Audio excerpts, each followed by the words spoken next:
他之前是不是也是在万师傅上面下单找的人来弄的？都是啊。哦，好视频。哎，你好。哎，有没有鞋套？穿个鞋套吧。就这个床吗？哦，你都把它掀开了嗦。啊，主要是我想试下他们在响哎。就坐下去还是想。不得行，我要把床垫放上来听下才晓得。来，你试一下，和你正常。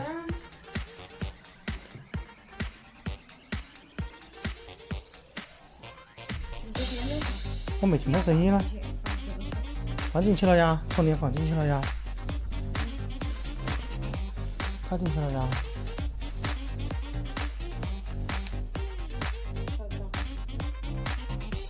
对啊，你看呢？啊，我看你的视频。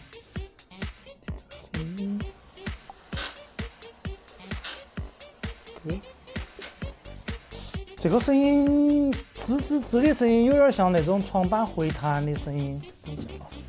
用手按了一下床板位置，也没有任何异响声音发出呢。看来这床也是怕修理还是怎么的，我来了就不叫唤了。但是咱们还是把螺丝紧一下吧，毕竟床响这种事情，什么原因都有可能。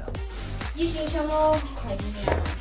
快1年了，你都才找他呀？修了2次，排骨架也换了，还是响。修了2次排骨架也换了，还是响，也是还自己自始至终都是那边。不，一会儿中间，一会儿边边，反正一直在响。看来这个床响确实把小姐姐折腾得不轻。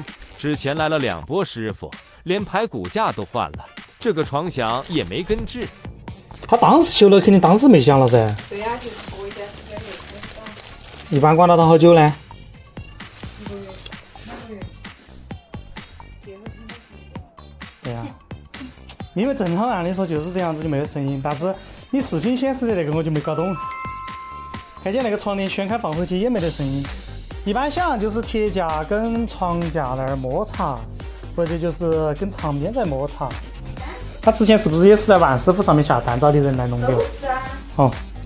他没得自己的师傅来呀。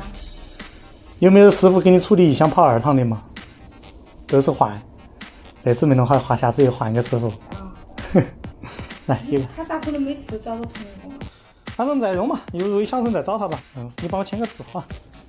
所以说呀，各位师傅，你们觉得床一响这种维修订单应不应该做质保？又适不适用于3个月的免费质保期呢？